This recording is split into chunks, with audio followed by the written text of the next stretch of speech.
The Lost Hiker. David had always loved hiking, but he never expected to get lost in the woods. He had followed a trail that seemed promising, but it soon faded into a maze of trees and bushes. He checked his phone, but there was no signal. He looked at his watch, but it was broken. He had no idea how long he had been wandering or which way to go. He felt a surge of panic as he realized that night was falling. He had no flashlight, no tent, no food, no water. He had only his backpack, his jacket, and his knife. He knew he had to find shelter before it got too dark and cold. He quickened his pace, hoping to spot a sign of civilization or a clearing where he could make a fire. But all he saw were more trees, more shadows, more silence. He felt like he was in a nightmare. He stumbled upon an old cabin and decided to take shelter. He almost missed it. It was hidden behind a thicket of vines and branches, barely visible in the dim light.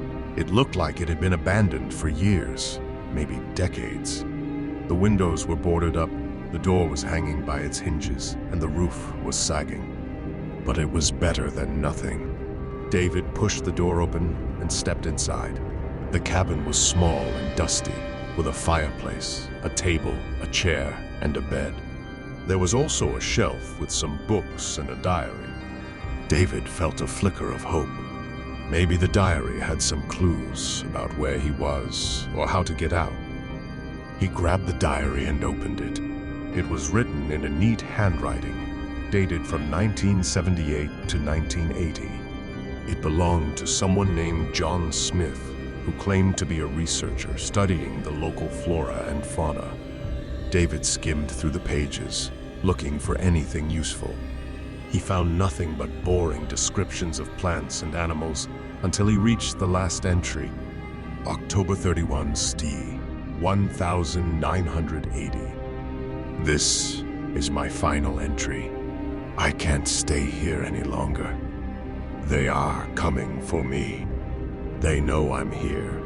They are the creatures of the night, the ones that haunt this forest, the ones that only come out when the sun sets. I don't know what they are or where they came from. They look like twisted versions of humans, with pale skin, black eyes, sharp teeth, and claws. They move fast and silent like shadows. I first saw them a month ago, when I heard a scream outside my cabin. I looked out the window and saw one of them dragging a deer carcass into the woods. It looked at me with a hungry grin. Since then, they have been watching me. I can feel their eyes on me whenever I go outside. I can hear their whispers in the dark. They want me. They want my flesh and blood.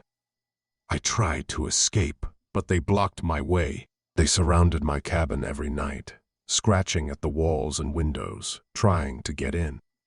I barricaded the door and windows with whatever I could find, boards, nails, furniture.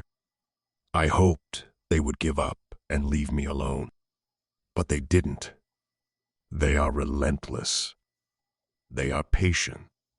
They are waiting for me to make a mistake, to let my guard down, to fall asleep. But I won't let them have me. I have one last resort, a gun. I found it in a drawer under the bed. It has one bullet left. I know what I have to do. I have to end this before they do. Goodbye. David felt a chill run down his spine as he read the last words. He looked around the cabin, feeling trapped and helpless. He heard a noise outside, a twig snapping, a footstep, a growl. They were here. They had found him. He dropped the diary and reached for his knife. He knew it was useless, but he had to fight. He had to survive. The door burst open. The creatures rushed in. The horror began.